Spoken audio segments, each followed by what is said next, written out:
Hello, good morning students.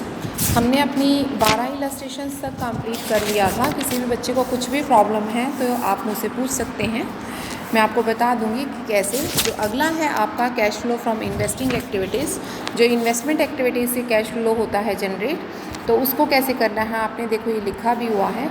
Investment activity का मतलब है सेल ऑफ फिक्स्ड, कोई भी नॉन करंट असेट्स है या फिक्स्ड असेट्स है उसको सेल करने पर, sale of long term non current investment कोई भी है, या फिर उससे अलग आपकी कोई भी डिविडेंड रिसीव किया है आपने, किसी चीज़ पर आपको इंटरेस्ट मिला है, ठीक है, या फिर आपने रेंट वगैरह है उस पर, या मीन बेनिफिट्स मतलब कुछ भी आना, कैश का आना, ठीक है, कैश का आना जो भी है वो सारा आपका ऐड हो जाएगा, और जो कैश का जाना होगा मीन जो कैश जा रहा है वो सारा आपका लेस हो जाएगा, ठीक है। तो कैश के जाने में जैसे आपने परचेज़ की तो कैश चला गया, असेट्स आपके पास आ गई, लेकिन असेट्स हमारी कैश में नहीं यूज़ होती है। इसी तरीके से कोई इन्वेस्टमेंट है, ठीक है, वो आपने परचेज़ कर ली तो उसमें भी नहीं होगा। कैपिटल गेन अगर कोई भी टैक्स पेड वगैरह में है तो उसमें भी आपको बेनिफिट्स होंगे तो वो आपके लेस हो जाएंगे। तो ये है आपका इन्वेस्टमेंट एक्टिविटी से जो जो आपको बेनिफिट्स होते हैं। तो इससे रिलेटेड इलस्ट्रेशन देखिए, इलस्ट्रेशन नंबर 13 इलस्ट्रेशन में वो आपको क्या कहता है कि एक company had the following balance है उसके इन्वेस्टमेंट है दो तरीके की, एक इन्वेस्टमेंट आपकी ओपनिंग है और एक क्लोजिंग है। नीचे कहता है during the year the company had sold 40% of investment held in beginning of the period at profit of 16,800। 40% की आपकी इन्वेस्टमेंट है जिसमें कि 16,800 का आपको क्या है, प्रॉफिट होता है। तो सबसे पहले आपने क्या करना है, जो आपकी कॉस्ट ऑफ इन्वेस्टमेंट है कितनी है, 68,000 की है। 68,000 की इन्वेस्टमेंट पर आपको 40% जो है इन्वेस्टमेंट जो है वो आपकी बिगनिंग ऑफ द पीरियड है, जो कि कितनी आ गई, 27,200 रुपये आ गई। उसमें आपने प्रॉफिट कितना ऐड किया है, 16,800। इसका मतलब आपके पास 44,000 रुपये आपका क्या है, इन्वेस्टमेंट की परचेज़ है, सॉरी जो इनफ्लो है सेल ऑफ इन्वेस्टमेंट है आपको, ठीक है, प्रॉफिट हुआ ना आपको तो सेल हो गई। और जो आपकी बाकी के आउटफ्लो जो है वो कितना है आपका, 15,200 का है आउटफ्लो। क्योंकि देखो इन्वेस्टमेंट का अकाउंट बना लो आप, इन्वेस्टमेंट अकाउंट जब आप बनाओगे तो उसमें ध्यान से देखना, सबसे पहले आपकी बैलेंस ब्रॉट डाउन कितने का है, 68,000 का, कैरेट डाउन कितने का है, 56,000 का, ये दो बैलेंस हो गए। अब आपका सेल की है आपने इन्वेस्टमेंट कितनी, 44,000 की, क्योंकि 40% आपने सेल कर दी है, ठीक है। तो 40% जो आपकी सेल हुई है वो कितने की हुई है, 44,000 की, ठीक है, सॉरी हाँ 44,000 की इन्वेस्टमेंट, सेल ऑफ इन्वेस्टमेंट। और जो आपका क्या कहते हैं प्रॉफिट हुआ है वो आपका हुआ है 16,800 का, वो आपकी प्रॉफिट हो गया, ठीक है। 16,800 का प्रॉफिट हुआ, 27,200 की आपने बेची है, टोटल 44,000 की सेल प्रोसीड आई। अब जो 15,200 का जो बैलेंस बच गया वो क्या है, आपकी परचेज़ है। तो इसका मतलब ये परचेज़ जब आप यहाँ दिखाओगे तो इसको यहाँ परचेजेज़ में दिखाओगे, जो कि माइनस हो जाएगा, ठीक है, जो कि आउटफ्लो है। क्लियर है। तो आप पहले इन्वेस्टमेंट अकाउंट बनाकर उसके साथ साथ करोगे इस क्वेश्चन को, देखो इसने बनाया भी हुआ है यहाँ पर, ठीक है। नेक्स्ट चलिए 14 में आपको मशीनरीज दी हुई हैं और साथ ही साथ आपको एक्यूमुलेटेड डेप्रिसिएशन है। During the machinery costing 50,000, accumulated depreciation 30,000 वो सोल्ड फॉर ₹25,000। सबसे पहले आप मशीनरी अकाउंट बना लीजिए। मशीनरी अकाउंट में आपका ओपनिंग बैलेंस हो गया 5,000 रुपया, क्लोजिंग बैलेंस हो गया आपका 6,000 रुपया। उसके बाद आपने एक्यूमुलेटेड डेप्रिसिएशन जो है वो कितना है आपका, देखो नीचे ये बताता है कि 30,000 का एक्यूमुलेटेड डेप्रिसिएशन था, 50,000 वाली चीज़ पर 30,000 का था जो कि आपने 25,000 में बेच दी। तो 25,000 की सेल प्रोसीड, 30 की वो, तो 25 और 30 55, जबकि 50 की थी, तो इसका मतलब 5,000 का क्या है प्रॉफिट, वो 5 का प्रॉफिट यहाँ गया। बैलेंसिंग फिगर में जो 1.5 लाख रुपया है वो आपका क्या हो जाएगा, परचेज हो जाएगा, जिसको कि आप यहाँ माइनस करेंगे, ठीक है, क्लियर। नेक्स्ट चलिए 15th illustration. From the following information, आपके पास लैंड है, प्लांट मशीनरी है, लॉन्ग टर्म इन्वेस्टमेंट है। प्लांट मशीनरी बिंग डेप्रिसिएशन 80,000 का, प्लांट एंड मशीनरी जो बुक वैल्यू ऑफ 1 लाख की जो है वो 1,20,000 की बेची है। लैंड जो है वो आपने 50,000 के प्रॉफिट पर बेच दी। तीनों का पहले आप अकाउंट बना लीजिए, प्लांट मशीनरीज वगैरह का भी, ठीक है। तो तीनों का जब आप अकाउंट बनाएंगे तो देखिए ज़रा तीनों के अकाउंट में आपने कैसे करना है। सबसे पहले प्लांट एंड मशीनरी का बैलेंस है आपका 8 का और उधर बैलेंस है 10 का। आपने 1,20,000 में प्लांट एंड मशीनरी बेची जिस पर 80,000 डेप्रिसिएशन था, तो कितने का, 20,000 का बेनिफिट, क्योंकि 1 लाख वाली आपने 1,20,000 में बेची है तो 20,000 का आपको प्रॉफिट हुआ, ठीक है। तो बैलेंसिंग फिगर 380। अब जब आप प्रॉफिट एंड लॉस की स्टेटमेंट तैयार करेंगे तो उसमें देखिए सबसे पहले तो प्लांट एंड मशीनरी 380 की आपने परचेज़ करी। उसके अलावा प्लांट एंड मशीनरी आपने 1,20,000 की बेची भी है। उसके अलावा एक लैंड बेची है जो कि 3 लाख की थी, आपने उसको 1 लाख में बेच दिया, जिस पर कि क्या था 50,000 का डेप्रिसिएशन था। तो इसका मतलब आपको 2.5 लाख रुपये का क्या हुआ है, कैश रिसिप्ट हुई। ध्यान से देखो क्या बोला था, लैंड जो थी कितने की थी आपकी, 3 लाख की थी, 3 से बैलेंस 2 लाख, ठीक है, 2 लाख वाली 50,000 में बेची है तो 2.5 लाख मिल गए ना, सीधी बात है। मीन 3 की थी आपकी लैंड, ठीक है, और बैलेंस बच गया लैंड का कितना, 1 का। तो इसका मतलब 2 लाख वाली आपने कितने बेची है, 2 लाख वाली लैंड आपने 50,000 के बेनिफिट में बेच दी, तो 2.5 लाख में बेची, तो आपके पास सेल प्रोसीड कितनी आ गई, 2.5 लाख की। तो 2.5 लाख का कैश वो आ गया आपके पास। उसके बाद आपने लॉन्ग टर्म इन्वेस्टमेंट थी आपकी 1 लाख की 50,000, तो कहता है जो आपकी लॉन्ग टर्म इन्वेस्टमेंट कितनी थी 50,000 की, तो 1 लाख की हो गई। तो इसका मतलब 50,000 की इन्वेस्टमेंट आपने और ख़रीदी है तो वो परचेज़ होगी, तो वो परचेज़ में दिखा दोगे। तो इस तरह से आप उसको करोगे, ठीक है। उसके बाद नेक्स्ट आता है थर्ड मेथड, जिसको बोलते हैं cash flow from financing activities.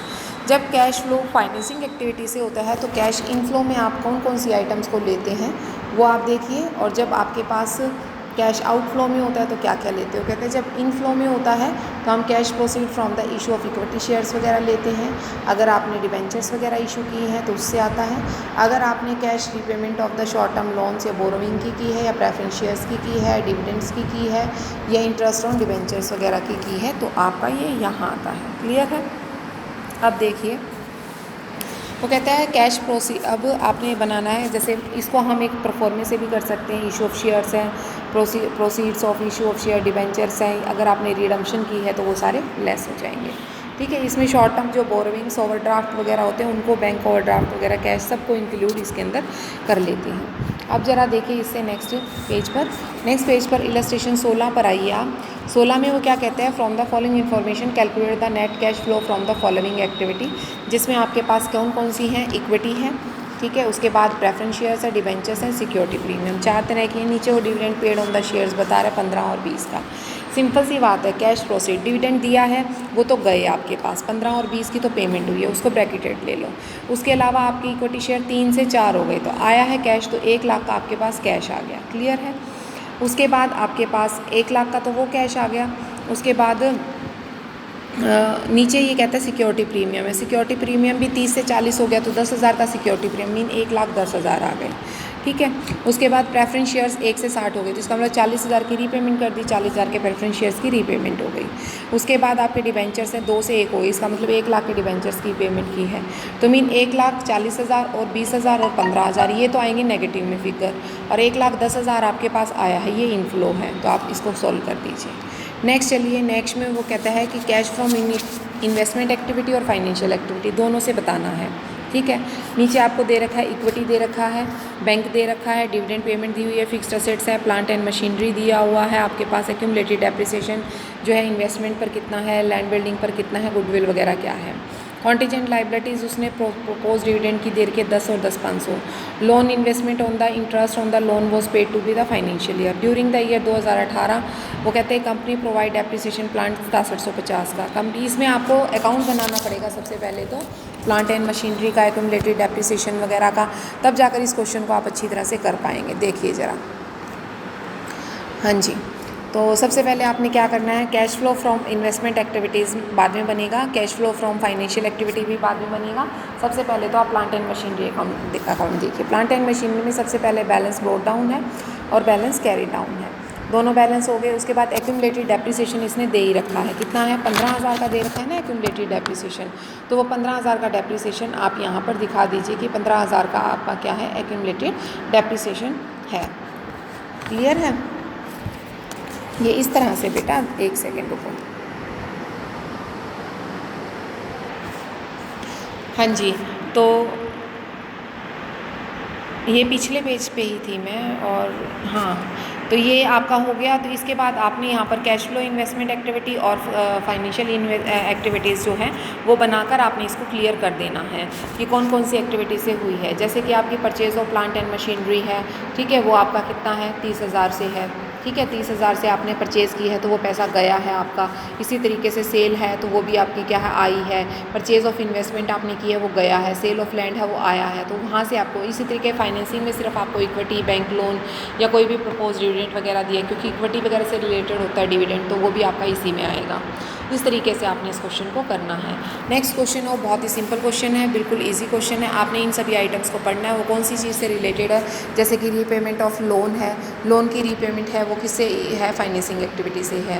Purchase of investment, investment activity से है। बैंक बैलेंस जो है वो आपका कैसे रिलेटेड है। पेमेंट ऑफ रेंट जो है वो आपका ऑपरेटिंग एक्टिविटी से। Receipt of interest on manufacturing companies वगैरह है वो आपका इन्वेस्टमेंट से है। Repayment of long term loan वगैरह है वो आपका फाइनेंसिंग से है।